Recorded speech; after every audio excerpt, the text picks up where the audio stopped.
La Bible dit dans Luc 11, verset 1 et verset 2, Jésus priait un jour en un certain lieu. Lorsqu'il eut achevé, un de ses disciples lui dit, Seigneur, enseigne-nous à prier comme Jean l'a enseigné à ses disciples. Il leur dit, quand vous priez, dites Père. Dites Père.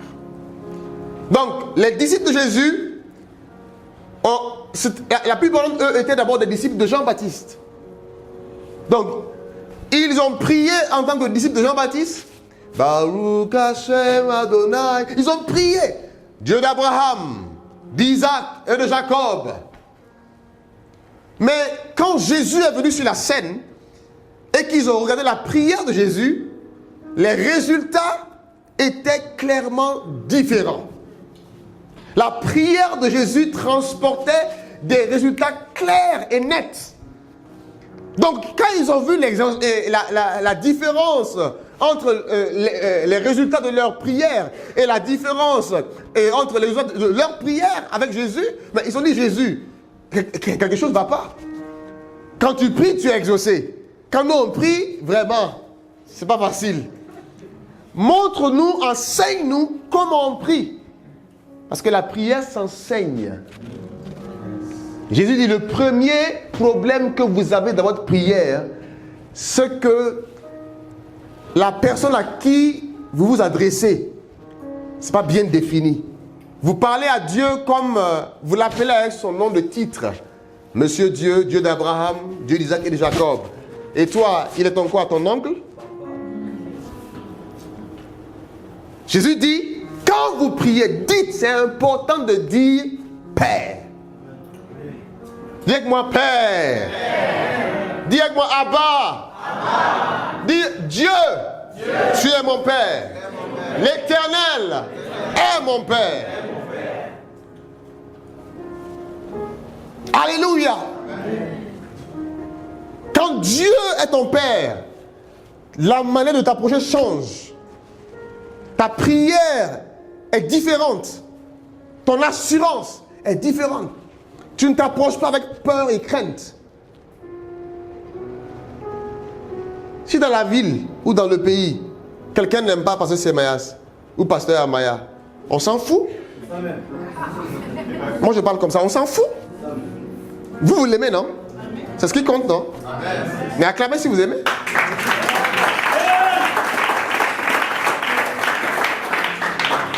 Que tu m'aimes, que tu m'aimes pas, Jésus m'aime déjà, ça suffit. Ça suffit. Ne laisse plus l'amour de quelqu'un, la vie de quelqu'un, les feelings de quelqu'un te limiter, t'arrêter ou pas. C'est Dieu qui t'a appelé, c'est Dieu qui t'envoie, c'est à Dieu que tu rencontres, c'est à Dieu que tu obéis. 1 Corinthiens 4, verset 15. La Bible dit car quand vous auriez 10 000 maîtres en Christ, vous n'avez cependant pas plusieurs pères. Puisque c'est moi, Paul, qui vous ai engendré en Jésus-Christ par l'évangile. Ce que je vous dis ce soir-là est très important pour ce que Dieu a dit au début. L'expansion, gagner les âmes, aller vraiment et tout. Ça dépend de ce que vous allez. Si vous allez obéir à ce que Dieu a dit, c'est très important. Très important. Dans la Bible, on parle de être en Christ. Je suis en Christ. Amen. En même temps, on parle de revêtir Christ. En même temps, on dit aussi que Christ est en nous.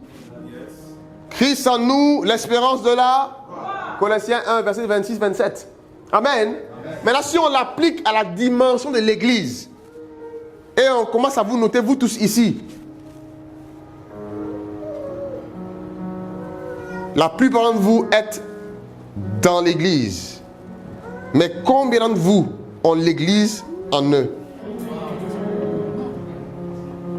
Je vais commencer à prêcher maintenant. Amen.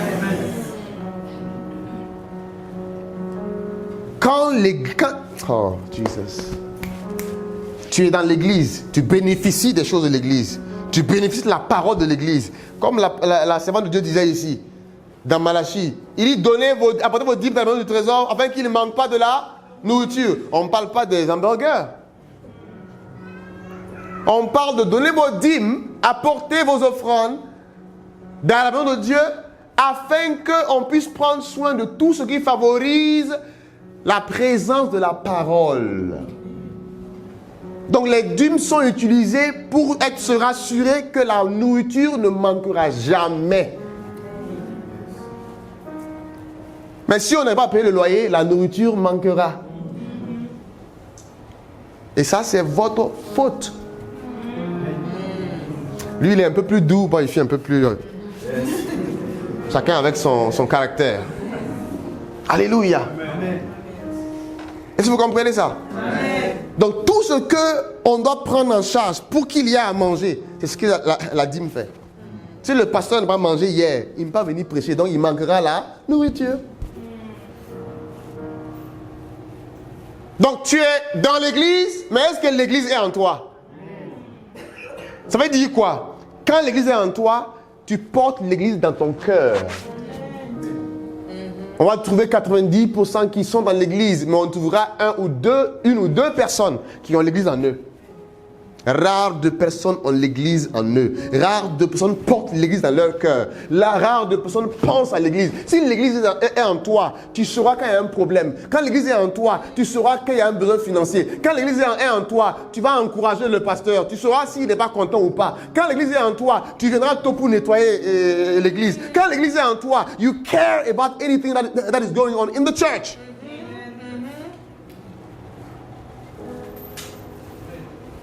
C'est bien d'être dans l'église, mais que l'église soit en toi.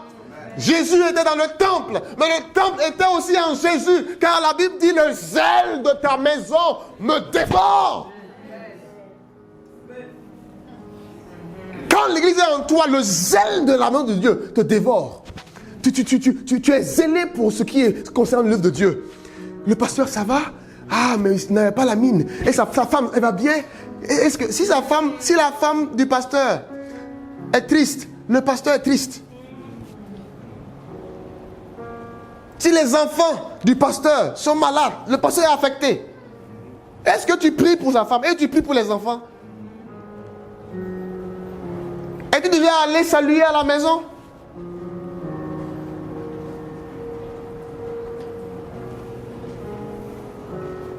Ah oui, hein, c'est la Bible, hein, c'est la parole de Dieu. Hein. C'est la parole de Dieu. Paul dit, je vous ai engendré. Vous pouvez avoir 10 000 maîtres. Mais vous n'avez qu'un seul père. Et ces deux-là, c'est vos parents spirituels. Acclame le Seigneur. Acclame le Seigneur. Alléluia. Les parents naturels peuvent te conduire jusqu'au mariage et ils partent. Ou jusqu'à la mort et ils partent. Les parents spirituels, les parents vont t'accompagner jusqu'à l'éternité. Alléluia. C'est pour ça, posez-vous des questions quand Dieu parle par rapport aux serviteurs de Dieu. Mais demandez-vous, c'est quoi leur importance? Comme dans Galates 6:6. Dieu dit de rendre compte de tous tes biens à celui qui t'enseigne la parole. Rends compte de tous tes biens à celui qui t'enseigne la parole. Je dis, mais Seigneur, c'est extrême. Le Seigneur dit, mais lui, il a donné sa vie pour toi. Il livre sa vie entière pour toi. C'est une grâce d'avoir un berger. C'est une grâce d'avoir quelqu'un qui se comporte comme un père spirituel. Dieu est le vrai père. Dieu est le père de tous. On ne parle pas ici forcément de daddy. On parle de ton cœur d'abord. Parce que ce n'est pas ceux qui m'appellent Seigneur, Seigneur qui entreront, c'est ceux qui font. Donc ce n'est pas daddy, dad là qui va changer les choses. C'est ce que tu fais qui va prouver. Alléluia. Malachie 1, verset 6. La Bible dit, un fils honore son père et un serviteur honore son maître. Si je suis père, où est l'honneur qui m'est dû, dit le Seigneur. Dieu est notre père, n'est-ce pas? Il demande, si je suis votre père, où est l'honneur que vous me donnez à moi, Dieu? Si je suis maître, où est la crainte qu'on a de moi? Parce que les maîtres, on les craint, mais le Père, on l'honore. Dit l'Éternel des armées, à vous, sacrificateurs, qui méprisez mon nom, et qui dites, en quoi avons-nous méprisé ton nom? Vous offrez, la Bible dit, vous offrez sur mon autel des aliments impurs. Et vous dites, en quoi t'avons-nous profané? C'est en disant la table de l'Éternel est méprisable. C'est en méprisant la Sainte Seine. Quand vous offrez un sacrifice, une bête aveugle, n'est-ce pas mal? En ce moment, les offrandes, c'était des animaux. Il y en a qui vont prendre un animal qui est aveugle, borgne, qui marche comme ça. Et c'est ça qu'ils viennent dans le temple et ils donnent. Dans tous les cas, on va sacrifier. Et comme on va sacrifier dans tous les cas, ce n'est pas la peine de donner le mouton qui est en bonne santé. Donc, quand Dieu est arrivé, il dit, mais j'ai un problème avec vous. Ils disent, mais on a quel problème? Il dit, mais vous ne m'honorez pas. Il dit, mais non. Mais nous, on amène les moutons, on t'amène les sacrifices. Dieu dit, waouh, d'accord, très bien. Si c'est moi que vous honorez ainsi, il n'y a pas de souci. Et il dit, quand vous offrez en sacrifice une bête aveugle, n'est-ce pas mal? Quand vous offrez une boiteuse ou une infirme, n'est-ce pas mal? Offrez-la donc à votre gouverneur. Te recevra-t-il? Te fera-t-il bon accueil? Dit l'Éternel des armées. Vous voyez? Souvent nous honorons nos gouverneurs, nos dirigeants, nos présidents, nos managers. C'est ça ici, les managers? Mieux que Dieu. Quand on vient à l'Éternel, on dit, donnez vos dîmes, tu prends le billet le plus froissé, tu jettes. Seigneur, prends. J'ai appris une histoire qui s'est passée en France. Pendant qu'on prenait les dîmes et les offrandes, la sœur est passée avec les paniers. Et il y a un homme qui était là, il avait son billet de 20 euros. Et quand on passe, il tourne la face. Ce jour-là, la sœur aussi était persévérante. Quand il tourne la face là, la sœur a fait le tour, elle est revenue vers ici. Il a tourné la face comme ça. La sœur a tendu. Il dit, mais mon frère, c'est le temps de dîme. Donc il a enlevé ces 20 euros et il a mis, mais avec tristesse, avec mépris. Et le culte s'est bien passé, le culte est fini et maintenant c'était le temps de partir à la maison. Et quand il partait à la maison, sur la route, il voit un billet de 20 euros. Et il entend une voix qui dit, reprends tes 20 euros. Dieu n'est pas pauvre. Il veut te faire grâce. Il a pleuré comme jamais. Il a pleuré comme jamais. Si tu ne récoltes pas assez dans ta vie, tu ne sèmes pas assez.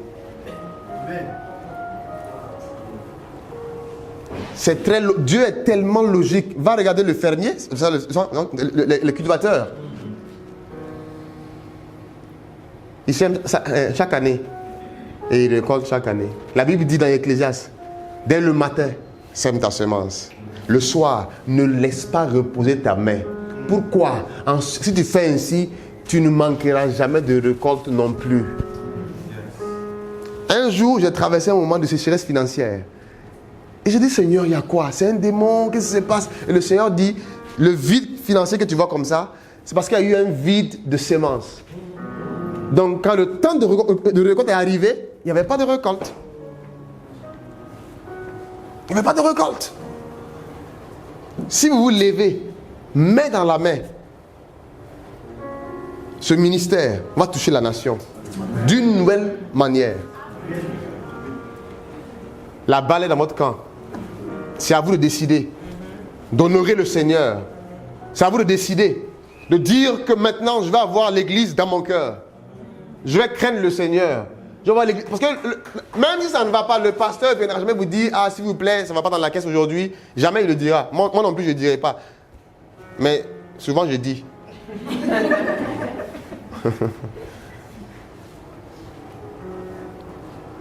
Il ne m'a pas demandé de dire ça, c'est moi qui dis ce que le Seigneur me met à cœur. Alléluia. Offrez-la à votre gouverneur et voyez s'il va vous accueillir. Tu peux aller souvent manger sur ton oncle, sur tes voisins, mais tu reviens à la maison. Ici, c'est ta maison. Un enfant n'a pas honte de son père. Dans l'Ancien Testament, la Bible dit maudit soit l'enfant qui a honte de ses parents. Ton père naturel, il a fait des erreurs, tu as vu les erreurs, mais tu n'as jamais dit que tu changes de famille. Ton père naturel t'a frappé, tu as pleuré et tu es revenu et dit papa je t'aime. Ta mère t'a bastonné, elle t'a puni. Mais quand tu sors dehors, si quelqu'un insulte ta mère, tu vas le boxer. Un jour, j'étais en évaluation à Philadelphie. Donc, parce que nous faisons les J-Cause dans les rues. On évangélise dans les rues. Et donc, il y a un homme qui est venu. Et donc, il parlait de l'évangile, mais contre l'évangile. C'est quoi ça? What are you guys doing here? Go to your houses. Go back to whatever. Et il parlait. Et donc, plus il s'approchait de moi. Comme dans les rues, on ne sait pas qui est pasteur. On ne sait pas qui est apôtre, qui est prophète. Tout le monde a la même chose. Mais alors qu'il s'approchait de moi, he was about to find out who was the pastor. Plus il s'approchait, il y a un de mes fils qui s'est levé et qui a dit, Sir, now you're getting too close. Maintenant, vous vous approchez un peu plus, comment on dit ça? Voilà. Ça veut dire, back off. Faut reculer. Parce que si tu touches cet homme, je vais te déposer la Bible et je vais te montrer. Cet homme est une bénédiction pour nous. Alléluia. Vous voyez les frères qui sont venus, les frères et les sœurs qui sont venus avec moi, ils ont payé leur propre billet. Eux tous ont payé leur propre billet. Ni le ministère, ni moi. Quand je bouge, c'est eux-mêmes qui payent leur propre billet d'avion. Et ils me demandent, est-ce qu'on peut venir? Bien qu'il paye son propre billet d'avion, et puis il me demande, est-ce qu'on peut venir? S'il vous plaît. J'ai dit, tu payes ton billet? Bien sûr. Ils ont payé les billets d'avion. Et ils sont venus. Ce que je vous dis est très important.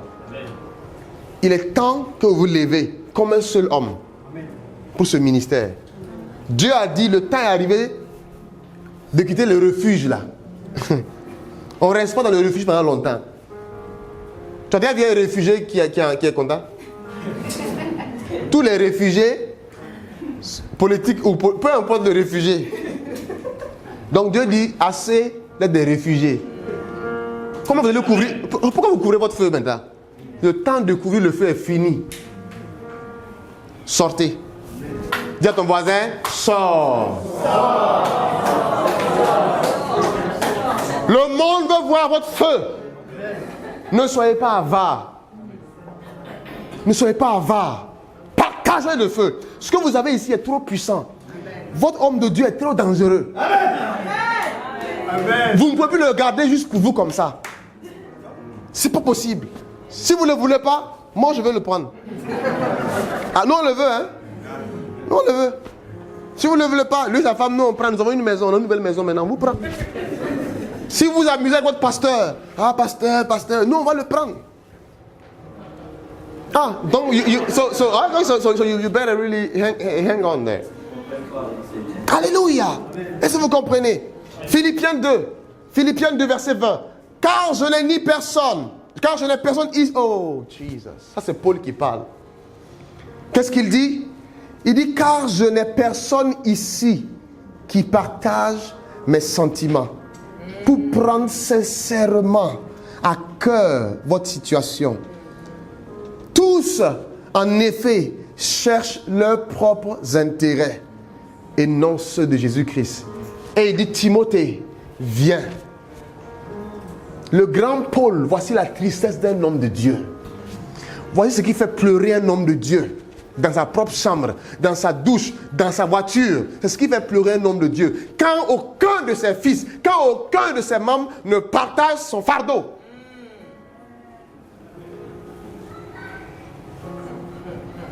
Ma prière, c'est que vous portez le fardeau de ce serviteur de Dieu.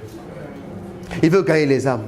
Il veut partager l'évangile. Il veut vous nourrir la parole de Dieu. Il veut que vous mangez dans la sainteté. Mais est-ce qu'il partage leur fardeau. Amen.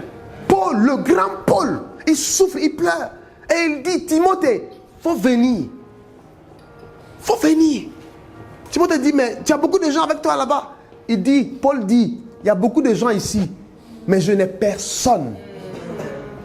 L'église est remplie, mais je n'ai personne qui partage mes sentiments.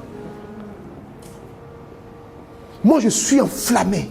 Je veux gagner le monde. Je suis enflammé. Je veux gagner la France. Je suis enflammé. Je veux prêcher l'évangile. Mais personne ne partage mes sentiments. Donc, je suis obligé de faire tout.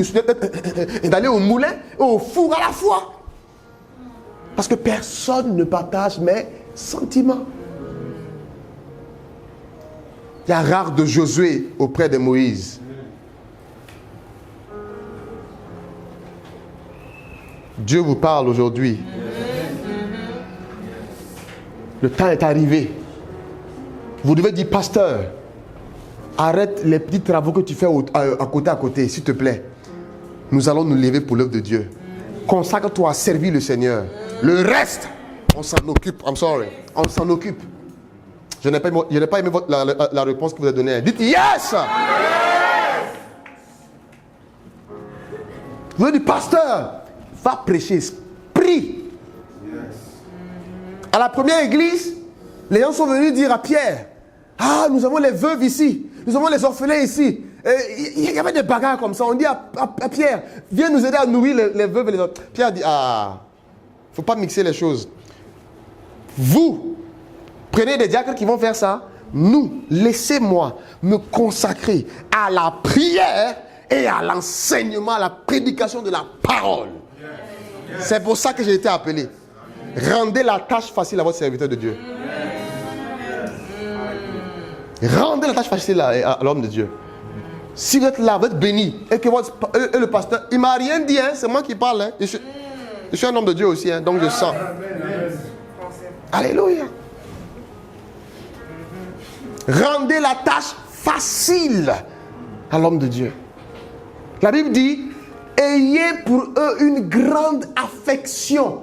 L'affection, c'est la manifestation pratique de l'amour. Or, l'amour donne. Donne du temps, donne de l'énergie, donne de l'humilité, donne des finances, donne de soi-même. Car Dieu a tant aimé qu'il a donné. On ne peut pas aimer sans donner. Ton amour sans don est hypocrite.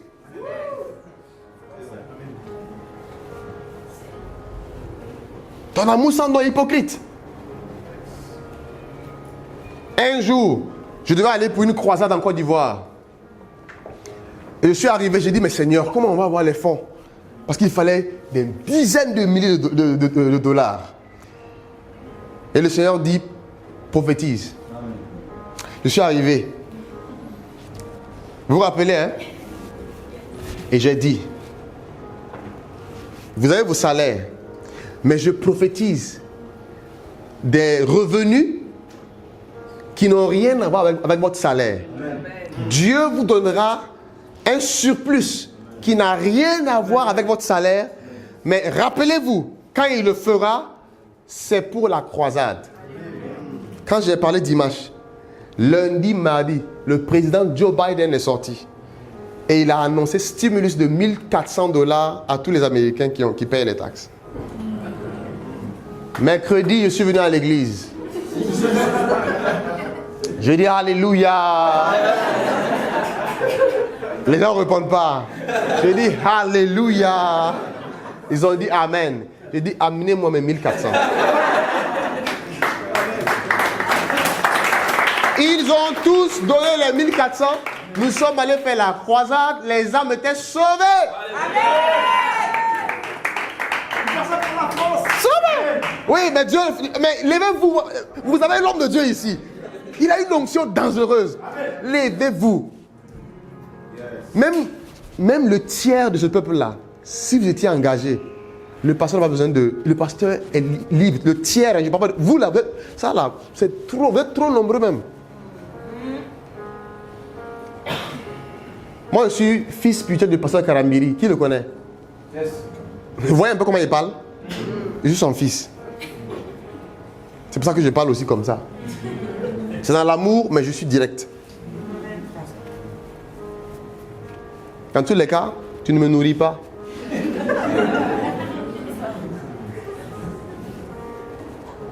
Alléluia. Amen.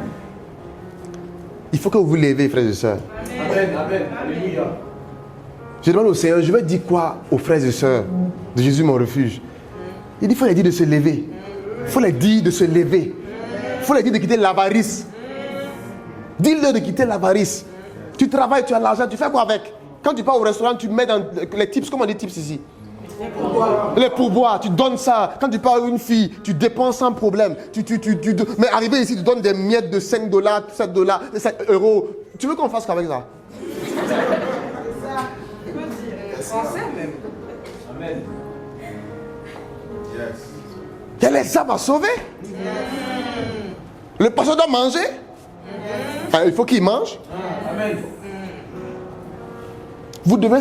Écoutez-moi. Hein. Je suis votre frère. Je suis le frère du pasteur. Donc, je suis à la maison. Vous devez vous réunir. Dis, pasteur, assieds-toi. Nous allons voir comment on va s'asseoir. Voter un budget.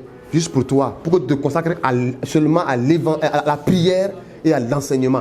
Toi seulement, nourris-nous. Le reste, nous tes enfants là, nous tes membres là, on s'en charge. Alléluia.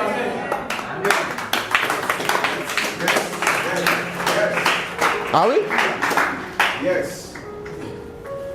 L'année, je suis passé à mon anniversaire. Je suis venu prêcher comme ça. Quand j'ai fini de prêcher, j'ai dit je vais aller à la maison. Ils m'ont attrapé la main, ils disent tu ne pars pas à la maison. J'ai dit je ne pars pas à la maison, comment ça? Ils m'ont envoyé vers le parking et ils m'ont montré une voiture, la GMC Yukon Denali. Je n'ai pas encore vu ça même depuis que je suis à Paris ici là. J'ai dit il dit non, comme tu voyages, comme tu as dit que tu veux gagner les âmes, tu as dit que tu vas aller sauver les âmes, il faut prendre une voiture qui est assez puissante, va sauver les âmes. Nous, on n'est pas pasteurs, mais nous sommes tes fils, nous sommes tes filles. Et nous n'avons pas honte d'être des enfants spirituels. Amen. Alléluia. Comment quelqu'un parle mal du pasteur Semayas et toi tu es là, on doit même te gifler spirituellement.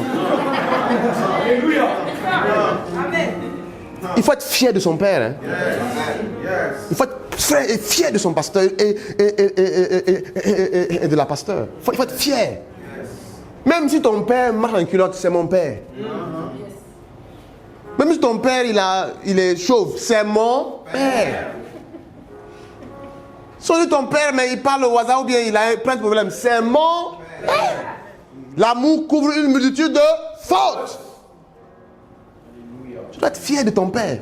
Parce que tu auras des enfants. Ce que tu sèmes là, tu vas récolter. Tu auras des enfants. Tu auras une compagnie, tu auras une entreprise et tu auras des employés. Ce que tu fais là, tu vas voir ça. Parce que la Bible dit, ne vous trompez pas. Ce qu'un homme va s'aimer, il va le récolter. Quand Dieu crée une opportunité pour servir le Seigneur, il faut saisir. C'est pour ton propre bien. Je n'ai pas envie de vous choquer, de vous confondre, de vous mettre la confusion aujourd'hui. Sinon même dîme là. Dans la grâce. Dîme là. On est au-dessus de ça. Ouais. Mais je n'ai pas envie de prêcher. Ok. Wonderful. Alléluia. Jésus est venu. La loi est venue par qui? Par Moïse. La grâce est venue par qui? Jésus. La grâce là, c'est ce que tu ne mérites pas. Si vous... Oh, j'étais choqué. J'ai pris ça à Ottawa, au Canada. J'ai 11 minutes. Mon frère technicien, tu es sûr que c'est 11 minutes? Oh, ben blanc. Ok, ben merci beaucoup. Alléluia. Demain c'est dimanche. Alléluia. Gloire à Dieu. Oui. Et le Seigneur m'a dit, mais est-ce que tu sais pourquoi tu reçois juste? J'ai dit, comment ça? Il dit, dîme là, c'est pourquoi? J'ai dit, oui, Malachie 3:10. Il dit, apportez la dîme dans le trésor afin qu'il ne manque pas la nourriture. Si vous faites cela, je menacerai pour vous le dévoreur. Donc je menace le dévoreur. Ok. Et il va pleuvoir sur. J'ai dit, ok. Maintenant, quand tu regardes, c'est bizarre. Fouille dans le Nouveau Testament. Tu vas rarement voir la dîme là-bas. Oh, nous sommes dans la grâce. Donc je me demande, mais eux, ils faisaient quoi? Ah, tu es étonné? C'est seulement un jour, Jésus a parlé aux pharisiens. Et là, il parlait aux gens de la loi. Et puis il dit non, faites vos dîmes, tout. Mais à part ça, Paul, on dirait qu'il ne parle jamais des dîmes. Pierre, on l'entend, personne ne parle des dîmes. On ne comprend même pas. Mais eux faisaient comment? Dans la grâce. Dans le Nouveau Testament, tu verras toujours donne. Ça veut dire, oublie dîme là, juste donne. Parce que dîme,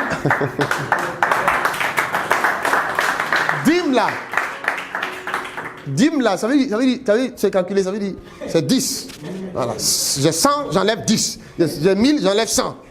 Et ça encore, tu as 1000 si tu ne veux même pas un voleur même. Donc tu calcules en fait, tu calcules. Or, quand tu veux activer la grâce, tu dois aller au-delà de ce que les gens méritent. Amen. La Bible dit, soyez miséricordieux. Il dit, heureux les miséricordieux, car ils obtiendront miséricorde. Donc la grâce, pour activer la grâce, pour attirer la grâce sur toi. Une fois, je voulais donner ma dîme. Quand j'ai pris l'argent comme ça, c'était 2000 ou quoi, j'ai calculé exactement 200. Quand j'ai pris, je mets dans l'enveloppe, le Seigneur dit, ah, c'est juste. Moi aussi, je donnerai juste. J'ai enlevé encore, et puis j'ai ajouté. Il dit, Seigneur, non, il n'y a pas ça en nous, je vais au-delà. Donc quand tu donnes, donne aussi au-delà. Amen. Dans le Nouveau Testament, tu vas voir, il dit que Dieu aime celui qui donne avec joie, avec largeur, avec joie. Il dit que, je ne sais pas comment on dit ça en français, he that sow sparingly will reap sparingly. Voilà, donc celui qui sème peu, récolte peu, celui qui sème abondamment, récolte abondamment. C'est le langage du Nouveau Testament, de la grâce. Il dit seulement donner. Donnez et il vous sera donné. C'est ce qu'il dit dans la grâce. Mais on va continuer à utiliser le terme dîme et offrande, on ne va pas enlever ça. Parce qu'il y a des gens, si on dit maintenant ça là, même dîme là, ils ne vont plus donner. Ils vont donner maintenant 2%. Donc au moins on dit dîme toujours. Maintenant ceux qui ont la révélation disent moi je ne suis plus dans dîme. Parce que je veux rentrer dans la grâce. Si tu ne veux pas dire que tu es dans la grâce, et puis tu calcules, ça c'est pas la grâce. Vrai ou faux? La grâce, c'est quelque chose que tu ne mérites pas. Mais Dieu dit que lui il mérite 10. Et tu lui donnes 10. Et tu veux la grâce. Tu n'es pas dans la grâce, tu es dans le mesure, tu es dans la loi. Donc j'ai enseigné ça à mes gens, mais j'ai dit, comme on se connaît tous, je vais toujours dire dîme ou offrande. Mais celui qui a la révélation, c'est. Parce que même moi, je ne suis plus dans dîme ou offrande. Je suis plus dans dîme ou offrande. Je suis maintenant autour souvent je suis dans le tiers, je suis dans le quart. Pour 10%. C'est pour ça que je ne manque pas non plus. Je ne manque pas non plus. Ouais. Je voulais inviter une prophétesse d'Israël. Et j'ai un de mes fils qui est avocat. Et je lui parlais au téléphone comme ça. Elle a dit, mais papa, il vient. J'ai dit, ouais. J'ai dit, ouais, je vais l'inviter. Ah, ok, que je prends son billet d'avion. J'ai dit, bon, ok, tu règles ça. Est-ce qu'il y a des fils dans la maison là même? Il faut que vous vous levez. On a fait 2 jours de conférence. Ici. Le premier jour, j'ai parlé, Dieu m'a fait la grâce en 2018 d'être enlevé et de voir le paradis. Et j'ai parlé de cela. Et quand Dieu m'a fait la grâce d'être là-bas, il y a une sœur que j'ai vue. Et il y a une question qui est montée de moi. Et je lui ai posé la question, comment on fait pour venir ici? Amen. Elle m'a donné 2 réponses. Première réponse, elle dit, il faut être comme l'épouse, comme dans Proverbe. J'ai dit, waouh, comme l'épouse. La dimension de l'épouse, aimer Dieu. Parce que Jésus a dit, je vous appelle plus serviteur. Parce que les serviteurs ne connaissent pas ce que fait son maître. Il vous appelle ami. Après, il est mort pour transformer ses amis en fils. Il est ressuscité maintenant pour que les fils là même là deviennent épouses. c'est la dimension finale. Apocalypse 22, verset 17. Que l'Esprit et l'Église et l'épouse disent viens. Donc la dimension que l'Église doit atteindre pour que Jésus vienne, c'est la dimension de l'épouse. On n'a pas dit que l'Esprit et les enfants de Dieu disent viens. Que l'Esprit et les serviteurs de Dieu disent viens. Non. Que l'Esprit et l'Église et l'épouse disent viens. Parce que Jésus est venu nous marier, il est venu nous fiancer à la croix. Il a payé le prix. Il a fait l'alliance. Et il est parti pour préparer une place pour nous. Pour revenir nous chercher et repartir. Donc l'Église, c'est son épouse. Donc nous devons atteindre la dimension de l'épouse. La deuxième chose que la sœur m'a dit, elle m'a dit, prie pour ta famille comme dans Exode. Et j'ai vu le mot, mes fils, mes filles. Je lui ai dit, ah. Et après, je suis allé, Dieu m'a aidé à trouver la référence, Exode 10, verset 9. C'est là où Moïse disait à Pharaon, nous amènerons nos vieillards, nous amènerons nos jeunes, nous amènerons nos fils, nous amènerons nos filles, et nous amènerons nos brebis et nos bœufs hors d'Égypte pour aller à Canaan. Nous savons que l'Égypte, c'est le monde. Donc c'est clair, ce qu'elle a dit, c'est important. Elle dit, pour entrer là-bas, il faut te rassurer de gagner les âmes, d'amener les vieillards, d'amener les vieux, d'amener tes fils, d'amener tes filles hors du monde, en Christ. Mais ce qui m'a choqué, c'est que dans le passage, on dit, nous amènerons nos brebis et nos bœufs. Je dis, ah, comment on peut amener les brebis, les bœufs, nos biens au ciel? Comment on peut amener? Jésus donne la révélation, il dit, ne vous amassez pas les trésors sur la terre, là où il y a la teigne et le rouille. Et la rouille, c'est ça? La rouille. Mais plutôt, amassez-les dans le royaume de Dieu. Là où il n'y a pas de teigne ni de rouille. Comment on peut amener nos biens au ciel? En les injectant dans le royaume de Dieu. Tout ce que tu fais dans le royaume de Dieu avec tes biens est enregistré dans le compte au ciel. Donc ne pars pas seulement au ciel avec ton père, ta mère, tes frères, tes soeurs, tes fils, tes filles. Va aussi avec tes biens. Sinon, que tu veuilles, que tu ne veuilles pas, tu mourras. Et tu ne partiras même pas avec un seul héros. Tout restera ici et quelqu'un d'autre va bouffer. Et tu ne sauras même pas comment il sera bouffé. Vaut mieux servir Dieu avec. La Bible dit, tel qui épargne à l'excès ne fait que s'appauvrir. Quelle logique divine. Naturellement, on dit, mais plus tu épargnes, plus ça va aller. Dieu dit que celui qui épargne à l'excès ne devient de plus en plus pauvre. Quand tu veux faire une chose, et tu n'as pas assez, ça veut dire, il faut s'aimer. Pendant longtemps, j'ai fait le ministère, 3 ans, 101 mètres carrés de terrain, parce que je viens du Burkina Faso. 101 mètres carrés de terrain. Tout le monde dit, mais toi tu es là-bas, en Amérique. Hein? Tout le monde ici qui va en Amérique, en Europe, là, ils ont quand même un petit terrain, là. Mais toi, vraiment, je dis, non, moi, ça ne me regarde pas. Et un jour, Dieu m'a fait la grâce d'avoir un terrain. Et dès que j'ai eu le terrain comme ça, la voix du Saint-Esprit est venue. Il dit, mon merveilleux fils Mathieu. J'ai dit, Saint-Esprit, tu veux dire quoi? Il dit, mais c'est ton premier terrain. Tu m'as dit que tu m'aimes tellement. Tu m'as dit que je suis le premier, l'alpha, oméga. Nul n'est comme toi. Alpha, oméga. Toi seul me suffit. Il m'a dit, donne-moi ce terrain comme prémisse. Je dis, hein? Frère, on peut donner premier salaire comme prémisse. Ça, je le fais chaque année. Je donne ma grâce divine, j'appelle ça le salaire, j'appelle ça la grâce divine, parce que tu ne peux pas payer un pasteur. Voilà. Tu ne peux pas payer un pasteur. Amen. Tu peux payer un pasteur? Non. Villageois. Il te sauve ton âme, tu vas le payer comment? C'est pour cela que les disciples de Jésus ont eu un problème avec Marie.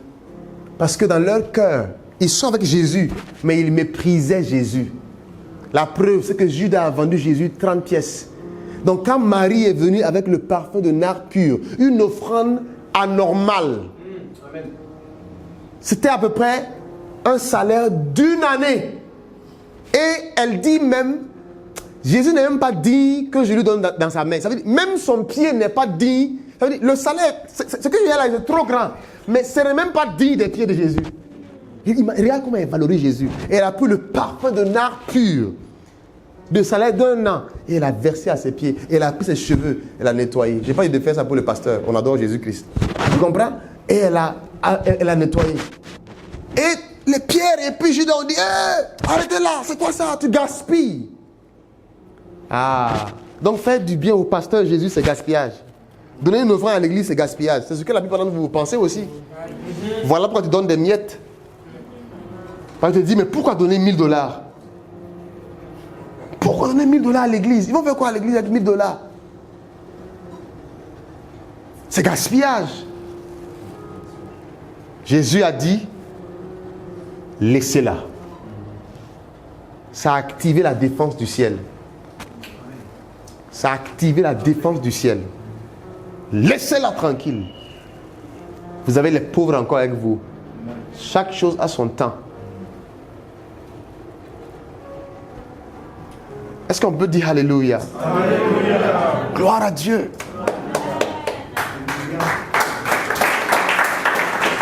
On va prier bientôt. Il n'y a pas de temps. Ok, merci beaucoup. Ah, merci Seigneur. Alléluia. Merci, homme de Dieu. Amen. Dans 2 Rois 2, verset 9, et après on va prier, frères et sœurs.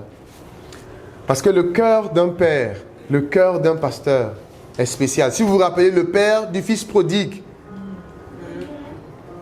quand son fils est parti, écoutez-moi, frères et sœurs, parce que quand le cœur d'une personne est déjà parti, c'est difficile de l'arrêter. Tu peux ramener le corps de la personne à l'église, mais son cœur est déjà out. C'est pour cela le père, quand il a remarqué que le cœur de son fils était déjà parti, il était en ville, son père l'a laissé. Sinon, si tu forces le dire, mon fils reste, mais ton cœur est déjà parti. Il va créer des problèmes maintenant. Vaut mieux le laisser partir. Et son cœur était brisé, le père, parce qu'il l'aime. C'est ça que vous ne savez pas. Un pasteur peut te crier dessus, il peut te réprimer, mais il t'aime de tout son cœur. Surtout s'il est un vrai homme de Dieu, comme le pasteur. En fait, pas besoin de parler de votre pasteur, vous le connaissez, vous savez qui il est. Amoureux, tu es un hypocrite. Sinon, tu sais que c'est un vrai homme de Dieu. Moi-même, il y a des choses qu'il fait, j'ai dit, il faut m'imposer les mains. Il a un amour. Il y a 2-3 jours, on marchait ensemble.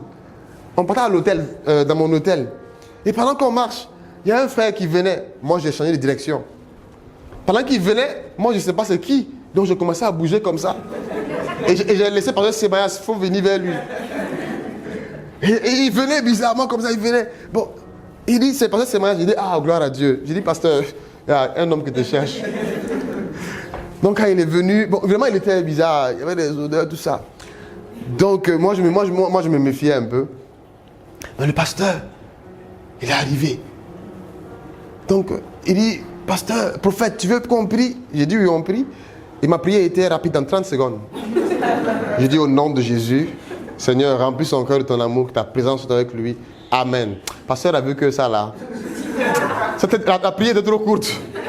Le pasteur a fermé ses yeux. J'ai dit, pasteur, tu fermes les yeux? Il a fermé les yeux. Il a attrapé. Il a mis sa main sur son cœur. Et il a commencé à prier. Il a commencé à prier. Tu vois l'amour. Moi, j'ai ouvert mes yeux. Et puis je regardais, je dis, waouh! Ah, tu es un inconnu. C'est quel amour pur comme ça pour l'être humain que tu as. Et j'ai regardé, j'ai dit, waouh! Et il a prié de tout son cœur. Et il finit, il ne part pas. Il dit, mon frère, Jésus t'aime. Jésus te veut. Il faut revenir dans les bras de Dieu. Il faut revenir, il faut vivre une vie de sanctification. Je dis, moi, si c'est moi, c'est fini depuis. J'honore vraiment le Seigneur pour le serviteur que Dieu vous a donné. Acclamons le Seigneur. Mais le mouvement que Dieu est en train de faire, il faut que vous vous levez. Amen. Un jour, il y a un apôtre qui m'a dit, la gloire d'un père et ses fils. Il faut que vous vous levez, tenir la main. Regardez, frères et sœurs. I know I'm going all over the places, but it's fine, right? You're getting something. Amen. Le jour de la Pentecôte, quand le Saint-Esprit est descendu, la Bible dit, ils sont sortis, il y avait les 3000, n'est-ce pas? Pierre prit la parole, la Bible dit, avec les 11, avec les autres disciples. Ce n'est pas eux qui prêchent. Matthieu dit, ce n'est pas moi qui prêche, mais Pierre, je suis avec toi. Pierre a pris la parole et prêchait, et tous ces disciples-là étaient derrière Pierre. Et c'est une révélation puissante, parce que chacun avec sa capacité, chacun avec son onction, chacun avec sa bénédiction. Eux tous disaient à Pierre, nous te soutenons selon la grâce que Dieu nous a donnée. Pasteur Pierre prêche. Je n'avais pas encore vu ça comme ça, parce qu'avant je pensais que Pierre prêchait seulement. Mais c'est bien écrit qu'en fait les autres là, ils étaient avec lui, ils étaient avec Pierre. Ils ont dit d'aller, prêche. Il n'y a pas de jalousie. Nous on te supporte. Moi je suis ingénieur en mécanique, je suis avec toi pasteur, prêche. L'autre l'a dit, moi je suis un diacre, prêche. Moi je suis un chanteur, pasteur, prêche. Chacun avec sa grâce, chacun avec sa puissance. Moi je suis un technicien, pasteur, prêche. Levez-vous derrière votre pasteur Pierre, le pasteur Pierre, dites-le, prêche. Le pasteur peut, je suis un pasteur aussi, hein. Le pasteur peut jouer au dur.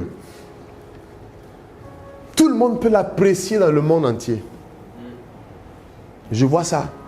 Dieu me donne la grâce de bouger souvent. Et je vois les gens qui sont vraiment bénis. Ils sont bénis. On a fait des grandes croisades. Mais bien tout ce qu'ils disent au Kenya, c'est pas la peine de citer.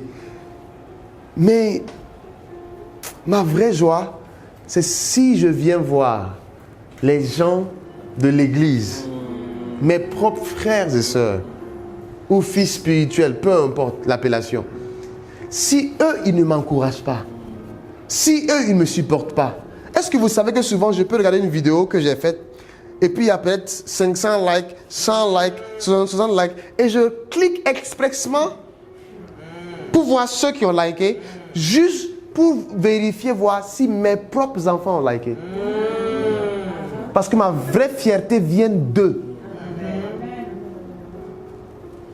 Est-ce que tu supportes ton pasteur?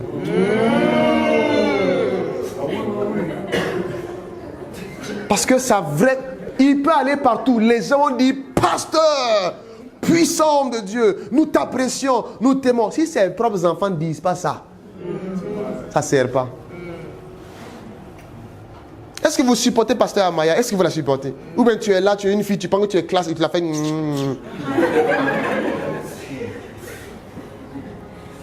Supportez. Levez-vous. Encouragez. Et si vous faites ça, le pasteur va vivre longtemps. Le pasteur, vous allez voir, ils vont déployer leur potentiel. Amen. Ils n'ont plus d'inquiétude. Je ne suis pas un ami au hasard de lui là. Hein. Nous sommes dans l'intimité. On se connaît dans l'intimité.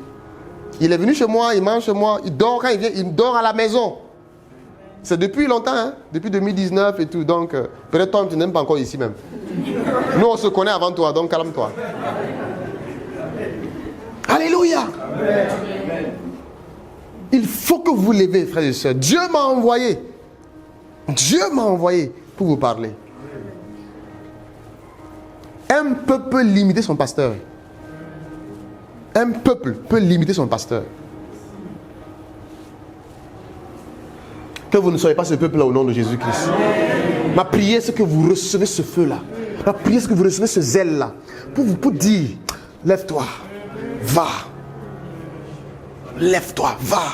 Et dans 2 Rois 2, verset 9, lorsqu'ils eurent passé, Élie dit à Élisée, demande-moi ce que tu veux que je fasse pour toi avant que je sois enlevé d'avec toi. Élisée répondit, qu'il y ait sur moi, je te prie, une double portion de ton esprit. Amen. Double portion ne veut pas dire 2 fois ton onction. D'ailleurs, même si vous mangez pizza. Si on dit double portion, 2 portions dans pizza, c'est 2 portions. Mais en fait, c'est une expression qui voulait dire « Je veux être le premier-né. Je veux avoir le droit de ton héritage, l'héritage du premier-né. » C'est ça en fait la double portion.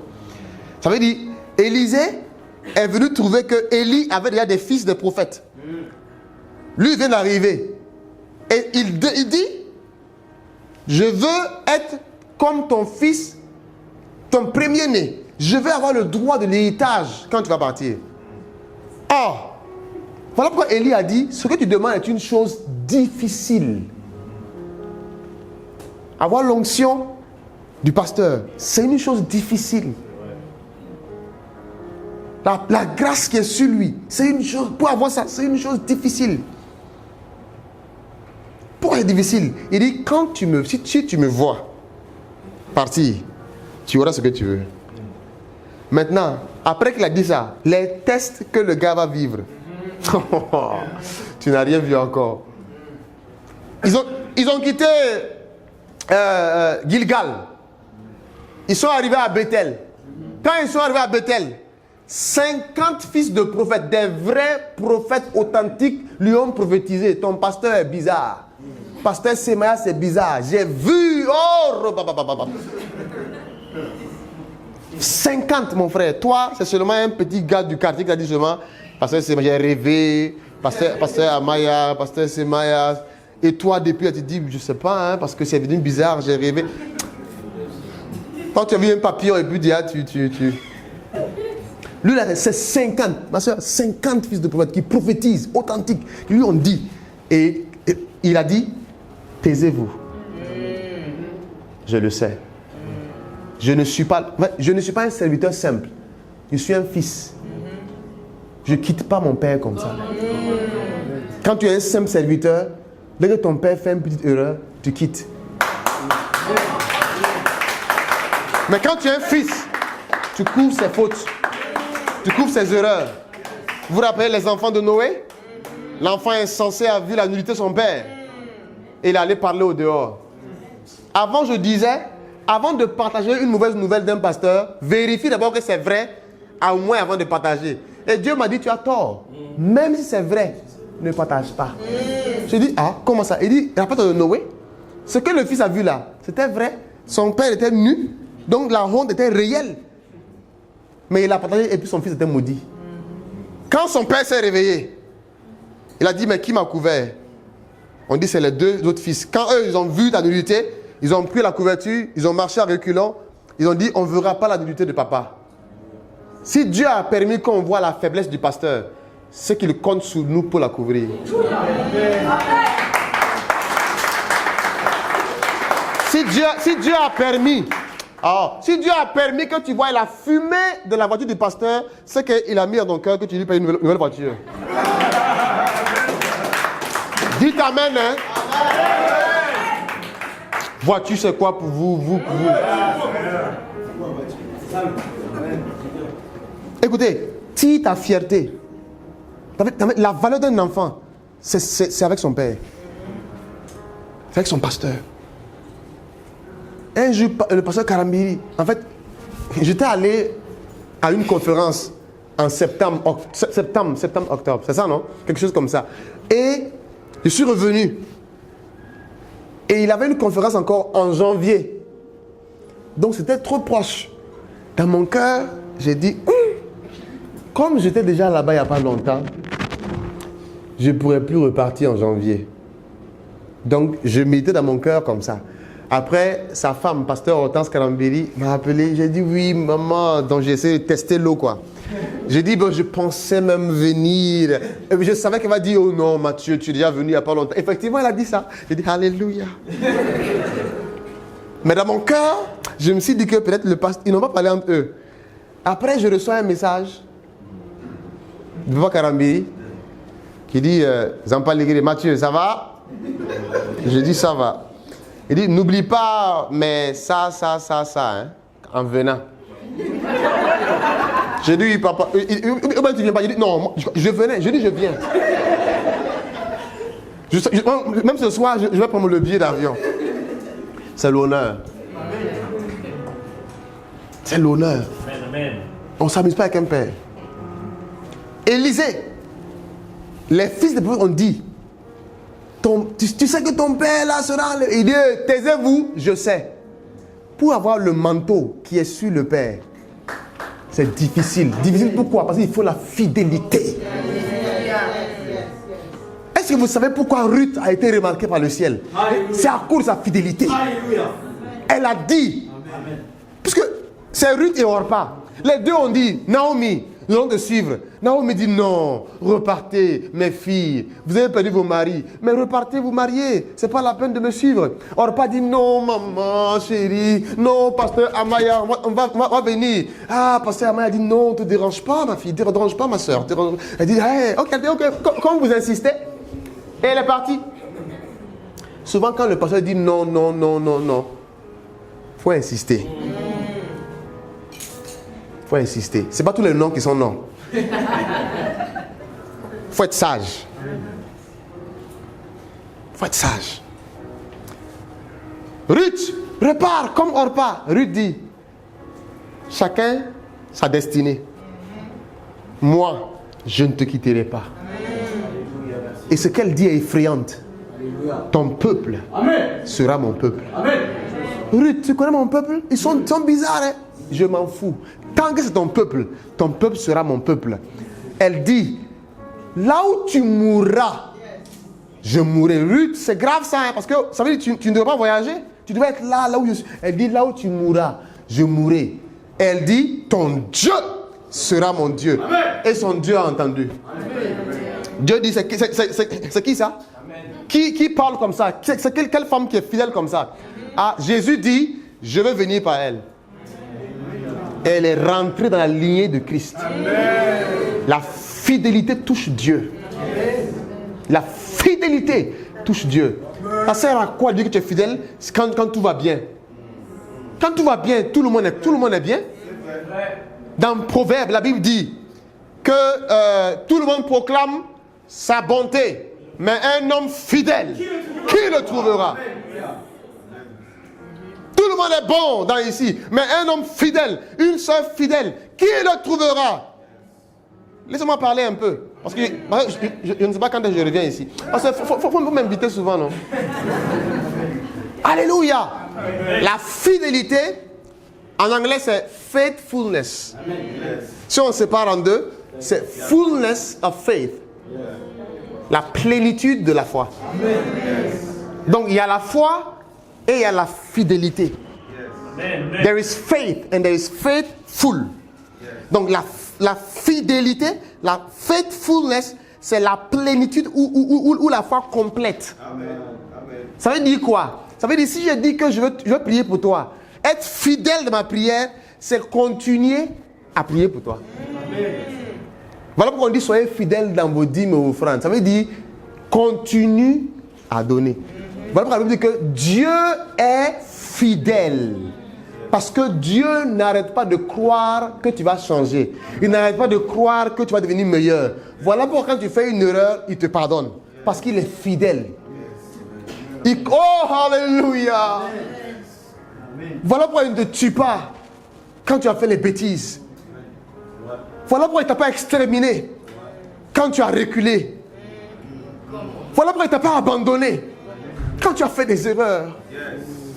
Voilà pourquoi il ne t'a pas rejeté quand tu as écouté sa parole et allé pécher. C'est pourquoi? Parce qu'il est fidèle. Parce qu'il continue de croire. Il continue de croire que tu vas changer. Il continue de croire que tu vas comprendre. Il continue de croire. Un jour, elle va venir à moi. Un jour, elle va changer. Un jour, elle sera transformée. Dieu est fidèle. Voilà pourquoi la fidélité touche le cœur de Dieu. Frères et sœurs, soyez fidèles. Si vous êtes fidèles, rien ni personne ne pourra vous arrêter. Votre nombre est plus qu'assez pour ébranler ce pays. Jésus a ébranlé le monde avec 12. Avec 12. Ce qui vous manque, c'est le cœur. Ce qui vous manque, c'est le cœur. se lever et dire, pasteur, couple pastoral, servez le Seigneur. Vous le faites déjà. Maintenant, on va vous rendre la tâche facile. Si vous voulez quelque chose, nous sommes là. On priera pour vous, on sera là, par la grâce de Dieu. Soyez fidèles. Soyez fidèles. Le problème de Saül, du roi Saül, c'est parce qu'il n'avait personne sur qui compter. Quand il y avait un problème, Goliath, il n'y avait personne qui pouvait relever le défi. Pendant 40 jours, Saül réalise, depuis toutes ces années, mon général, mon diacre, mon colonel, ma fille technicienne, pas toi. Tel frère, personne. Il fallait qui? David. Pour relever le défi. Lève ta main droite et dis avec moi, je suis David. Je suis David. Dis Seigneur, tu peux compter sur moi. Seigneur, tu peux compter sur moi. Pour ton œuvre, tu peux compter sur moi.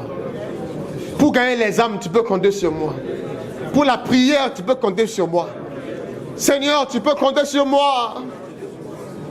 Je suis ton enfant. Alléluia.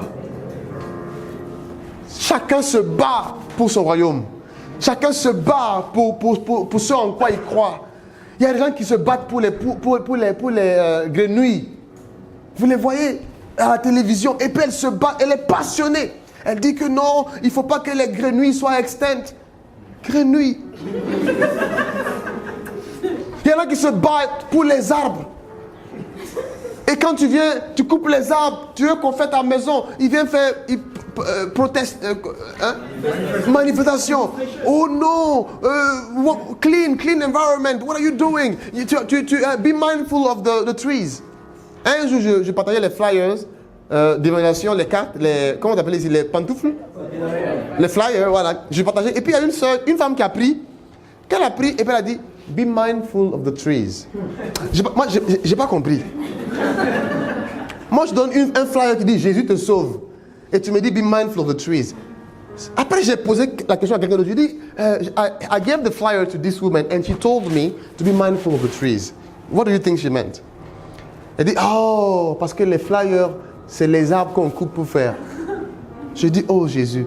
Donc elle s'inquiète de l'arbre, mais pas de son âme. Les gens se battent pour différentes causes. Différentes causes. Il y en a qui se battent pour quoi? Pour ceci, pour cela. Regarde là, votre quoi de dame là, le lieu là, où tous les présidents sont venus là. Hein? Notre-Dame. Ah. Que Dieu soit béni. Pendant ce temps, il n'y a rien qui meurt de faim. Les milliards, le monde entier pour reconstruire une jolie... Alléluia. Gloire à Dieu. Amen. Je suis en train d'aller vers la fin. Mais Élisée, de Bethel, écoutez-moi s'il vous plaît, très important maintenant. Quand tu décides d'être fidèle, les gens vont essayer de te décourager. C'est pas le pire. Vous serez choqués ici. Mais le pasteur lui-même, le pasteur à qui tu as dit que tu vas être fidèle là, lui-même va faire des choses. Et le diable va dire, faut partir. Vous savez pourquoi? C'est Élie qui a dit, demande-moi ce que tu veux. Élisée a dit, je veux la double portion de ton onction. Il a dit, ok, pas de souci. Seulement si tu me vois enlever, tu auras ce que tu demandes. Et c'est Élie, on arrive à Bethel, après que les 50 fils de prophètes ont essayé de le décourager, Élie lui-même dit à Élisée, Élisée, reste ici. Je dis, mais ça veut dire, le pasteur un jour va faire des actions qui peuvent être compris comme reste ici. Et Élisée a dit, l'Éternel est vivant. Alléluia. Ton âme est vivante. Alléluia. Je ne te laisserai pas. Ça veut dire, un jour, le pasteur va prêcher, puis va dire, hé, la sœur Justine, ce que tu as fait la dernière fois, c'est pas bien. C'est une manière de dire, reste ici. C'est à toi de voir. Est-ce que tu vas laisser cette parole à te faire rester ici? ou bien continuer à progresser. Est-ce que vous comprenez ce que je veux dire? Un jour, le pasteur va passer par la porte. Il salue tout le monde, Et du temps à la main, il passe. Pasteur Semaïas passe comme ça. Et puis, il ne te salue même pas. C'est comme un message. Reste ici. Est-ce que tu vas laisser ça là être un message comme reste là? Pour ne plus continuer? C'est ce que le Seigneur m'a enseigné. Que le pasteur lui-même, involontairement, il y a des choses qu'il peut faire que les faibles peuvent dire, ah, il ne m'a pas salué. Il ne m'a pas salué, le pasteur ne m'a pas salué. Pasteur Amaya ne m'a pas salué. Elle ne m'aime pas. Parce qu'elle aime l'autre là plus que moi. Toi, tu te plains toujours qu'on ne t'aime pas. Toi, tu aimes qui?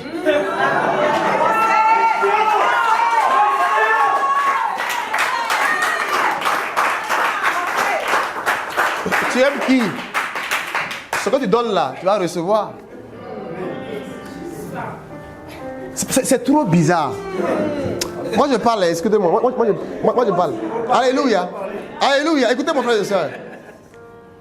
Quand le pasteur a commencé le ministère là, tu n'étais pas là-bas. Donc, tout le monde est venu le trouver. Maintenant, pose-toi la question. Pourquoi tu dis qu'on aime ceux-là plus que toi? Est-ce qu'eux ils ont des cornes? Non. C'est peut-être parce que leur comportement et leur caractère les ont permis d'avoir accès à une certaine place. Sinon, tout le monde est venu même chose. Tout le monde est venu même chose. Toi, tu veux être là, tu ne contribues à rien. Toi, tu veux être là, tu ne fais rien du tout. Mais tu veux qu'on te donne tout le temps du monde. Bon, pas moi, hein, pasteur Semaïas, mais pas moi. Alléluia. Amen. Pendant qu'on dit que le président est très occupé, il y a des gens qui parlent au président tous les jours. C'est vrai. Mais ceux qui parlent au président tous les jours, là, ils parlent des choses qui sont dans l'intérêt du président. Voilà pourquoi tu dis, mais je ne comprends pas, Dieu ne me parle pas, je n'entends pas sa voix. Tu vas entendre sa voix pour faire quoi? Pendant ce temps, il y en a qui l'entendent comme l'eau à boire. Matin, me dit, pourquoi? Parce qu'eux, ils cherchent l'intérêt de Jésus. Amen. Toi, tu veux entendre Dieu pour ton mariage, pour ton ventre, pour tes pieds, pour ton dos. Pendant ce temps, il y en a qui sont là. Oh Seigneur Jésus, utilise-moi. Seigneur Jésus, parle-moi, révèle-moi ta volonté. Que dois-je faire? Oh Seigneur, j'ai eu 10 000 $. Que dois-je faire avec cela? Seigneur Jésus, oh, dans l'église, que dois-je faire? Oh Saint-Esprit, illumine les yeux de mon cœur. Je veux gagner les âmes. Que dois-je faire? Dieu va te parler. Mais l'autre là est là, Seigneur, il me faut vraiment l'argent. Seigneur, il me faut la Ferrari. Et Dieu dit, mais mettez ce dossier à part. Mettez ce dossier à part. Parce que ce n'est pas urgent, ce n'est pas dans les intérêts de Dieu. Si tu veux avoir Dieu rapidement, touche son intérêt. Alléluia. Touche son intérêt. C'est une sagesse, hein? Touche son intérêt. C'est comme ça qu'on s'approche des grands. Oui. Si tu veux avoir accès au pasteur Semaïas ce soir même, il faut voir quelqu'un qui a parlé de lui et puis dire à la personne, dis au pasteur Semaïas que je vais prendre en charge le loyer pendant 5 mois. Après le culte, tu verras pasteur Semaïas. Pourquoi? C'est dans son... Parce que lui, il veut avancer l'œuvre de Dieu. Lui, il veut gagner les âmes. Lui, c'est le peuple de Dieu. Il veut nourrir le peuple de Dieu. Donc, quand toi, tu t'intéresses aussi à ce qui l'intéresse, ce qui est le royaume de Dieu, le peuple de Dieu, les âmes, Jésus-Christ, tu seras son ami. Amen. Il aime tout le monde. Mais il parlera plus avec ceux qui aussi partagent ses sentiments pour le royaume. Même toi, là, il y a des gens qui t'écrivent, le message est là-bas, tu ne réponds pas, c'est 2 jours après tu réponds. Mais il y a des gens, dès le moment où ils t'écrivent, tu réponds en même temps. C'est la même chose sur la terre. Parce qu'il y en a, ils écrivent, ils te dérangent seulement. Quand ils t'écrivent, prie pour moi, prie pour moi, prie pour moi. C'est du nez chant, prie pour moi. Alléluia. Pour aller vers la fin. Pour aller vers la fin. Maintenant, ils arrivent à Jéricho. Les mêmes 50 fils de prophètes qui sont là-bas aussi, on dit encore à Élisée, ah, sais-tu, Élisée dit, taisez-vous. Il y a 2 manières de faire taire quelqu'un. Soit lui dire, il n'a qu'à fermer sa bouche, soit pendant qu'il parle, tu t'éloignes. C'est ça. Si tu critiques, si je n'aime pas te faire fermer la bouche, je ferai mes oreilles. Donc ne partage pas le péché de quelqu'un. Cet homme de Dieu, depuis que je le connais, une grâce, une valeur, il ne critique personne. Il ne sait jamais, on parle depuis, et puis on parle pendant des heures, hein. Mais tu ne vas jamais entendre, tel homme de Dieu est bizarre. Jamais, jamais. Il critique personne. Tu peux le critiquer, tu peux l'insulter, mais lui, ouvrir sa bouche, parler mal de quelqu'un, jamais. Il ne savait pas que j'ai remarqué. Ça, c'est une qualité. C'est une grâce.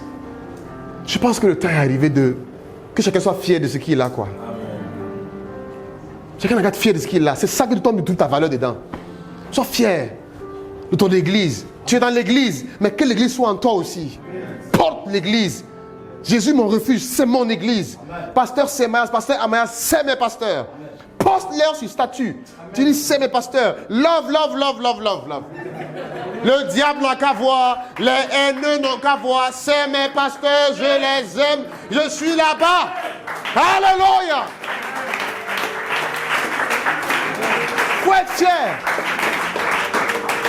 Tu ne peux pas être hypocrite. Tu viens ici, tu ne l'aimes pas. Tu viens, tu n'aimes pas sa femme. Tu viens, tu n'aimes pas l'église. Et dehors, tu critiques. Et tu viens quand même. C'est bizarre, tu es bizarre. Alléluia. Et quand il partait, Élie partait. Après, ils sont arrivés au Jourdain. 3 fois, Élie a dit à Élisée, reste ici. C'est énervant un peu quand même. Hein? Moi, je vais être fidèle à toi. Je vais t'aider, pasteur. Je vais te supporter. Moi, je finance. Et tu me dis, quitte là. Ou bien tu me parles mal en public. Si je me dis, reste là. Ça veut dire que c'est un piège.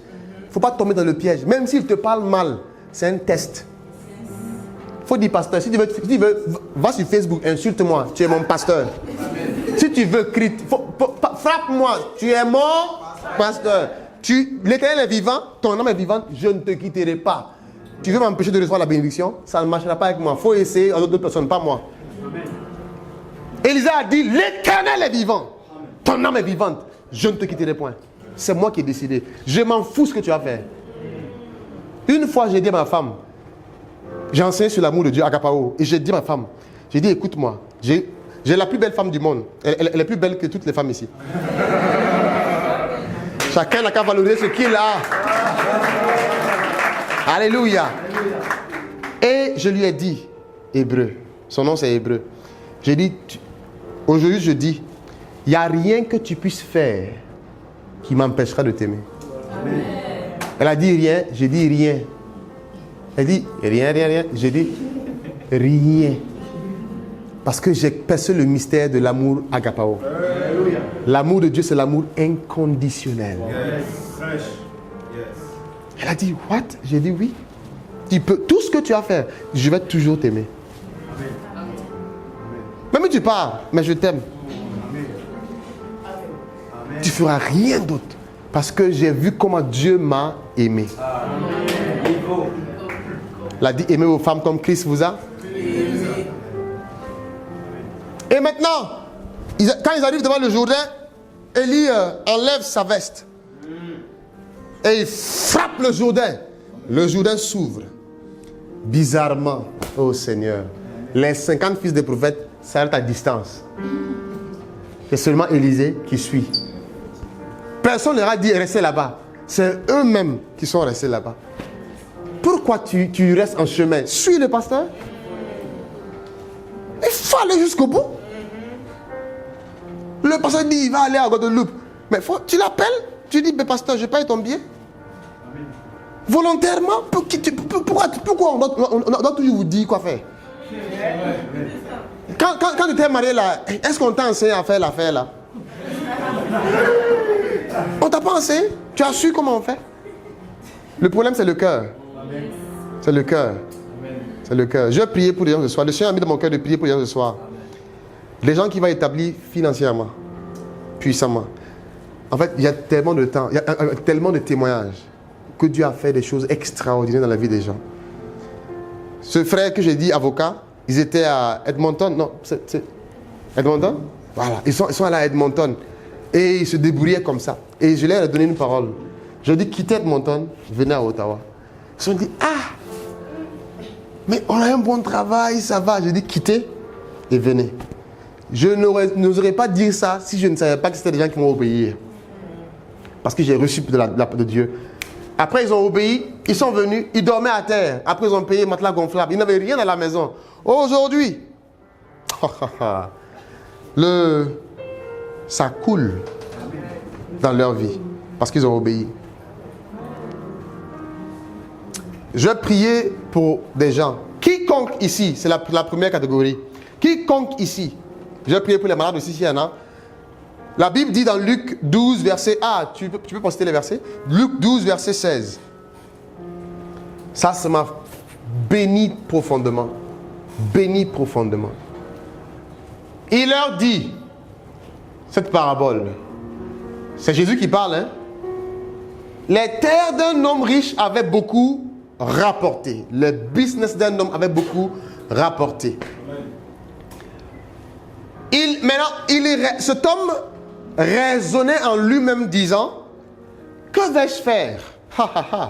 J'ai tellement de... Mon papa m'a envoyé beaucoup d'argent, j'ai payé l'école, mais il me reste encore beaucoup. J'ai travaillé, j'ai eu un bonus.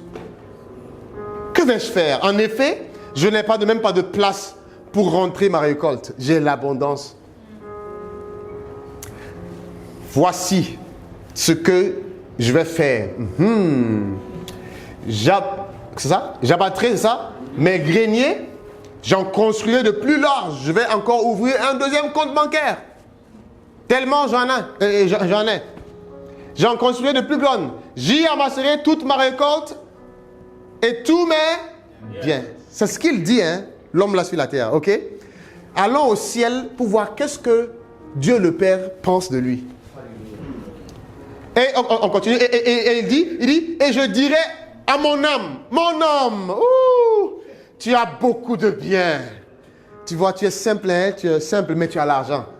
Tu as beaucoup d'euros. Hein? Beaucoup de biens en réserve pour de nombreuses années. Repose-toi, mange, bois et réjouis-toi. Continue. Maintenant au ciel. La Bible dit, mais Dieu lui dit, homme dépourvu de bon sens, cette nuit même, ton âme te sera redemandée. Et Jésus maintenant revient sur la terre. Et ce que tu as préparé, pour qui cela sera-t-il? Jésus dit, voilà quelle est la situation de celui qui amasse les trésors pour lui-même et qui n'est pas... Oh, lisez-moi ça bien.